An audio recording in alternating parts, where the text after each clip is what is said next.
Welcome to the Anonymous Andrew podcast, Life and the Choices We Make. I am your host, Anonymous Andrew. This is a podcast about all things as they relate to dating, romance, and relationships. Why we sometimes ignore or choose to ignore or miss the red flags. The red flags like gaslighting, cheating, lying, psychological manipulation, mental illness, addiction, and so much more. Join me each week as we continue my journey into the modern dating world with my weekend rants, anonymous guest dating stories, and experts who share their wisdom so I can help you navigate the dating terrain. If you are new to the show or have started my journey with me, hold on tight for the Anonymous Andrew experience. Now on to the show.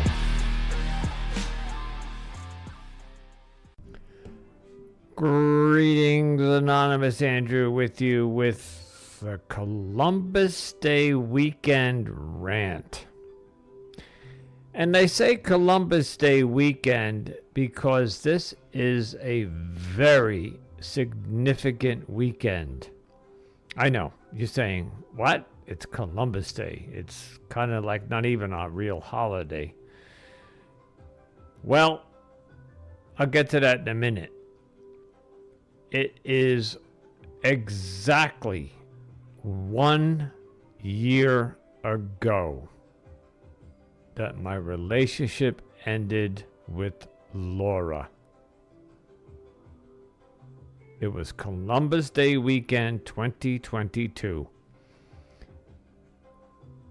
Actually, we're going to be technical about it. Last year, it was on October 11th. That was the Monday. She came over. There was an argument about sex because I saw her vagina all swollen and I had it. Anyway, the point is it's 1 year later.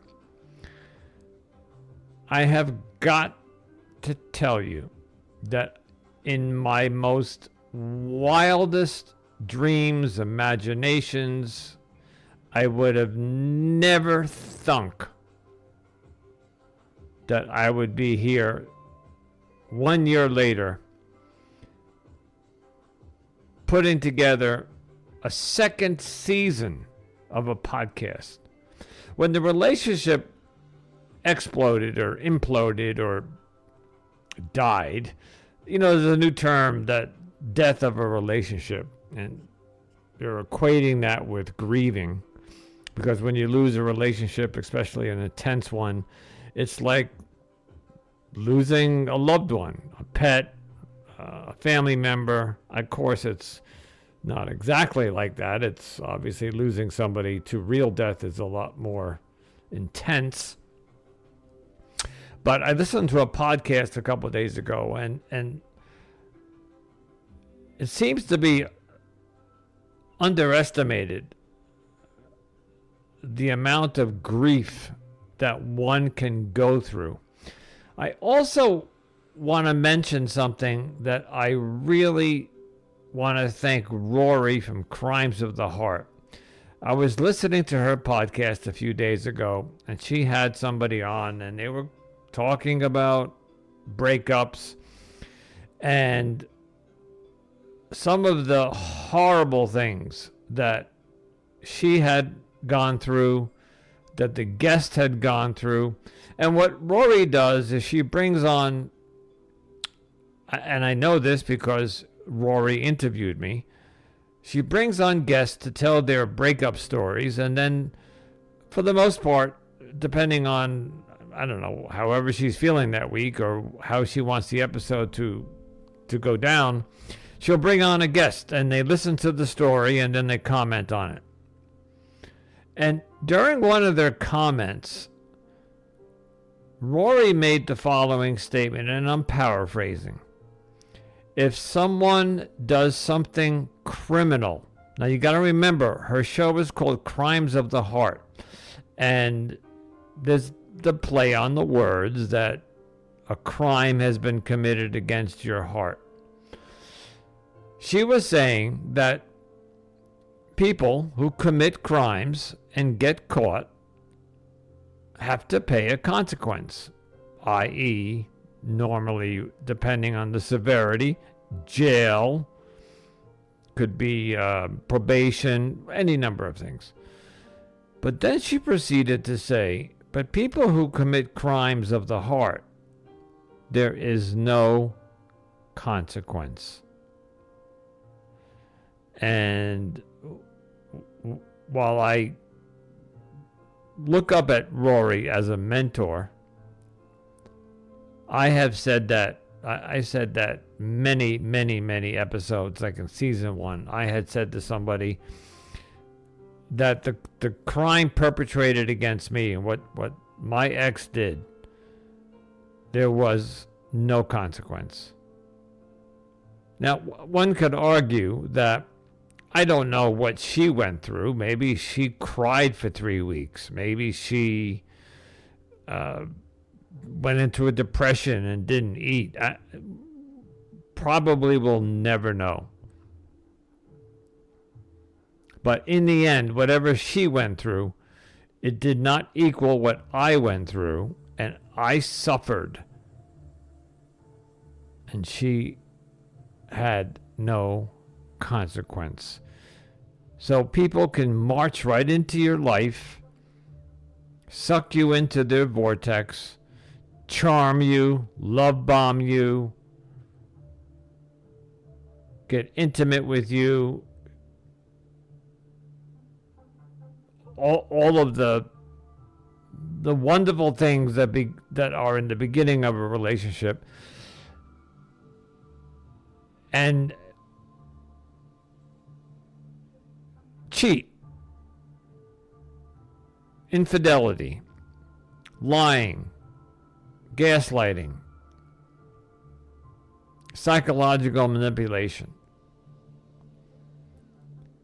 Do it whether it's intentional or it's their mental illness, their narcissism, whatever it is, whether it was pre-planned, premeditated, or they got into the relationship and then, I don't know, a year into it, they decided it wasn't for them, but they didn't want to either hurt my feelings or I'll talk in general terms. When people do this, they don't, I don't think they fully grasp what they are doing to the other person. So, anyway, I just wanted to point out that it is now 1 full year. And I think I have fared pretty well.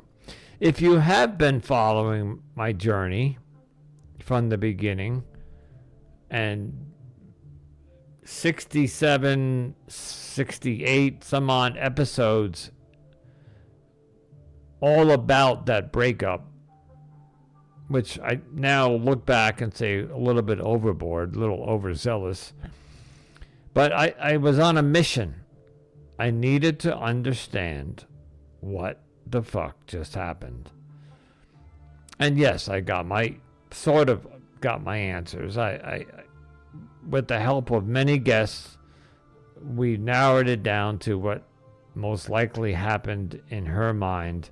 But again, we will never know the truth unless someday she's got the balls to come on here, and boy, would that be an episode. Get her to come on here and air it out with me. Hey, Laura, if you're listening, I invite you on. Come on. And of course, I'll keep your name anonymous, but I would love to interview you. That'll never happen. But I dare you. I call you out. It'll never happen because she would have to come clean. And even though she would be anonymous, she would have to get on a microphone and publicly air what she did, which would be admitting that she was sleeping with other men, doing things in the adult entertainment industry, yada, yada, yada. And you know what? Even if she came on and didn't admit to those things, but had a conversation with me about at what point it took a left turn for her, I would invite any conversation. And no, not with the intent to get back together. Hey, listen, folks, it would make great radio, as Howard Stern used to say.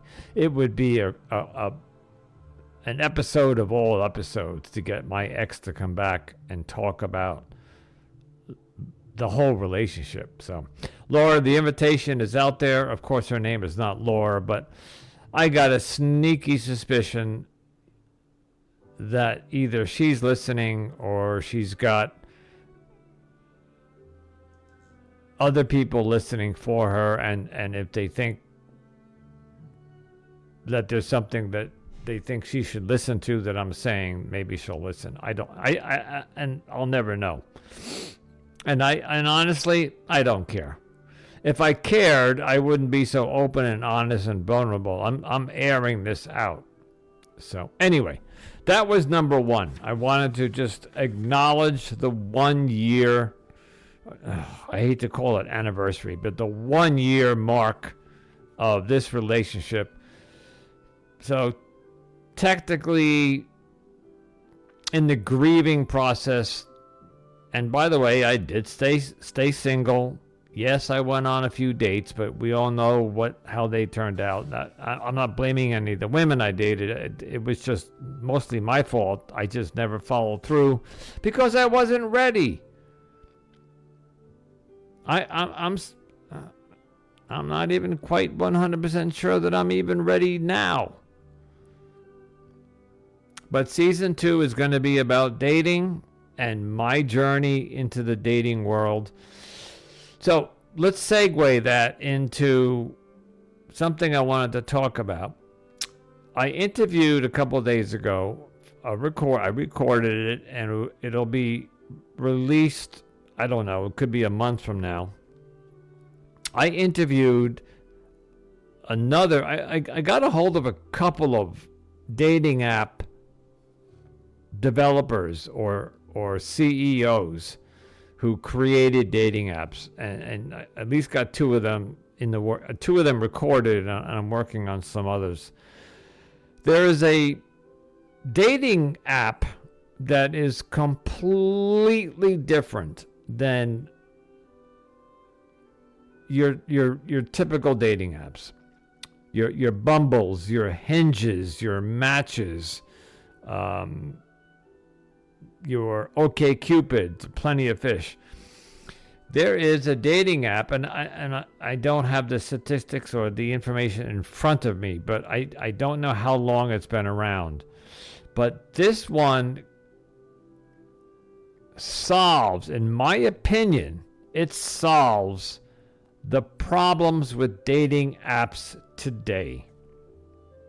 So let's take a look at some of the problems that we have with the dating apps. Number one, there's just too many people on them. There are, and if you match with any number of those people,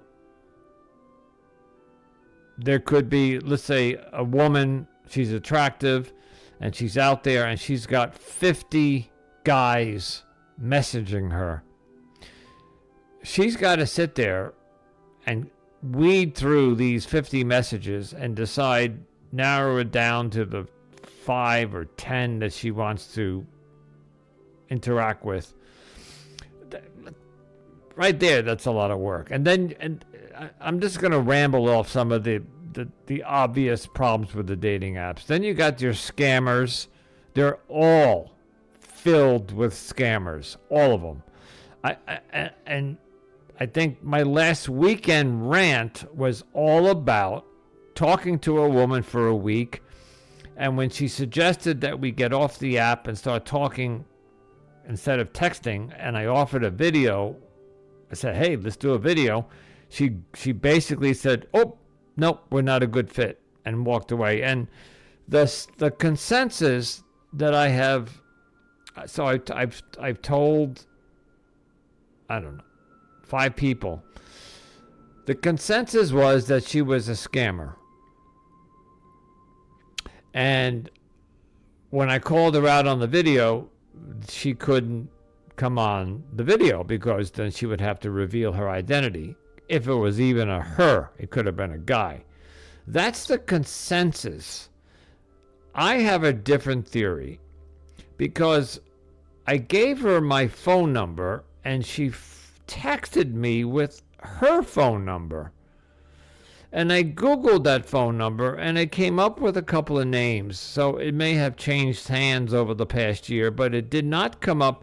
Listen, folks, when a scammer uses telephone numbers and you can Google them, you will instantly identify them as coming out of either Russia, Turkey,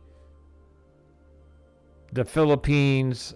You just Google the number and you will see that it originates, even though it's got a local United States area code. So the point is that she gave me her phone number. I Googled it and it originated in the United States. It did not have a foreign association. Why would a woman who, or let's just say person, who his intent was to scam me, reveal their phone number to me, knowing that if they were going to scam me, that I had their phone number? I met and interviewed Patsy, Pink Lady Against Scammers, and they have a way of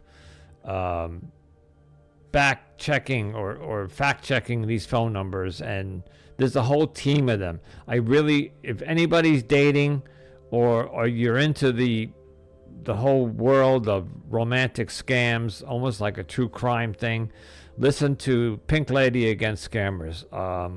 I think her episode is coming up soon that I recorded. Anyway, my theory, and I know you guys are going to say it's wishful thinking, I think it was my ex. By the way, these phone numbers that, like, I have a Google number, so the number that this woman texted me could have been a Google number. You can go to any carrier, cell phone carrier, and get a burner phone. So it could have been a burner phone. We'll never know. But anyway, I just wanted to give you an update on last weekend's rant. The consensus was that it was a scammer, but I don't think so. I think it was somebody who was toying with me, and the only person that would have an agenda or a reason to toy with me would be my ex. And I'm still open to, last week when I did the rant, I asked you folks, anybody have any ideas? I got responses, and most of you said it was a scam. I don't think so. I really don't. Off to the topic that I started this with, the dating apps. So, all the number of issues, the problems with these dating apps, and you got your catfishing, and you got fake profiles, and you got people who just don't, like what happened to me last weekend. There was a week worth of chatting, and then they just said goodbye. At least she didn't ghost me, but she did say goodbye and say, we're not a match. How nice. Thank you. There's a new dating app on the scene. Now, I don't know if it's new, like brand new, or if it's been around, but I got to interview the gentleman, and I'll leave all of that info for the episode that's coming up, but it's called Filter Off. And it's a video speed dating service, and it is totally free, which blew my mind. The concept behind it is you join, and like any other app, you fill out a profile, you upload, I think, a minimum of 4 pictures and up to 6 or 8, but you must post a video of yourself. And a minimum of 1. They suggest 2, 3, or 4. And it's just like Instagram or TikTok. They give you a minute. I think it's a minute to say whatever it is you want to say. But if you run out that minute or you have more to say, you can keep creating videos. The idea behind this is that, well, number one is that you see the person for who they are.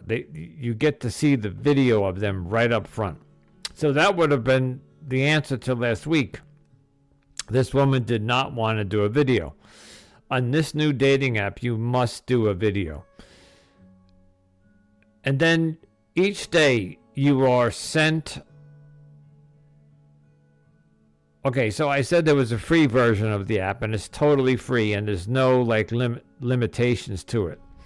But there's a paid version. So the paid version, you get a little bit more perks, and then there's also a concierge or elite version where you get actual matchmaking. So you upload the videos, but then they assign a matchmaker with you.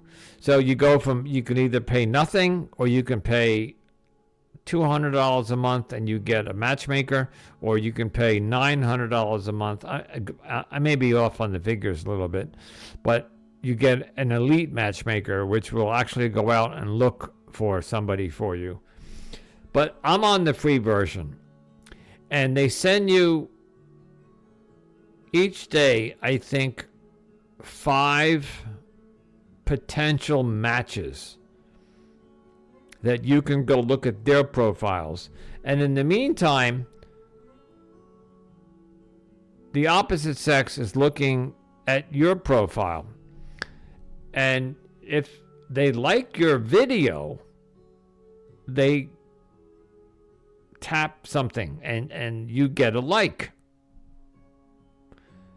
I got a like this morning. And all you have to do is either accept the like or not. If you accept the like, you have 5 days to set up a video chat. Now you can text. They ask you to limit the texting. The texting is to set up the date and time of the video chat. But you must video within 5 days or the match expires. The concept here is to speed up the process, not start with swiping, liking, matching, texting for a week, or endless texting, phone calls. It goes from 0 to 60 in like 5 days. If you're matched and you both like each other's video, you have to do a video date within 5 days. And then you're off to the races. And it gets better. Several times a week, they have video speed dating night from 7 to 8 o'clock, where you literally go into, I guess, a conference room, and this part I haven't figured out because I haven't done it yet. I may do it tonight. You get to chat with somebody on a video for 4 minutes. I think it's a brilliant, and there's another great aspect to it. There is an AI built into the system that I was told virtually guarantees it filters out the scammers. So you can't get scammed. I don't know if that's a guarantee, but I recorded the episode over a week ago, and I don't remember the exact details. But the bottom line here is it sounds phenomenal. It sounds like what could possibly go wrong. It's all laid out for you, and it's free. So that's my new project. I'm going to invest. I shouldn't say invest. I'm not going to pay for it yet. I'm going to play with the free version for, I don't know, a couple of weeks and see where that goes. If nothing else comes of it, I will have stories for you to come back and talk to you about. But I'm just letting you guys know there's a new app called Filter Off. It's available online and on Google Play and Apple Store. You can download it. They actually prefer if you download it onto your phone, but I have a Mac desktop, and I think there's a version for the Mac, and it works with if you have an iPad. So I'm actually, once I get off this rant, I am going to go do a new video. I did a video last night, and I don't like it. I'm going to redo it. And that's another great thing, is that like any other app, you can continue to update your profile. I mentioned that somebody did like me this morning, and I took a look at her. This person that liked me, there's something about her that didn't make sense. She was sitting on a stool, like in a studio, like it was a professional photo, and she was wearing an evening gown. And she was attractive. Not my type of woman, I'll just say that. I'm not going to get into it. But the picture that I was presented with was a very well done picture. It was attractive, professionally done. But I looked at this woman and I said, what could she possibly see in me? Now, you guys may or may not know what I look like, all right? Go to YouTube, you can see. Go to Instagram, you can see. But I am a white gringo, right, with Italian descent, with long hair and covered in tattoos. If you saw the picture of this woman, you would say, huh? The picture of this woman, she seemed very elegant. And I'm thinking, what is this elegant looking woman want? Why would she want to date me? I know. It could be my lack of self-confidence. And there's nothing wrong with this woman. Number one, she just wasn't my type of woman. I think it was a little too elegant for me. Okay, this is where I start rambling, so I'm going off on a tangent.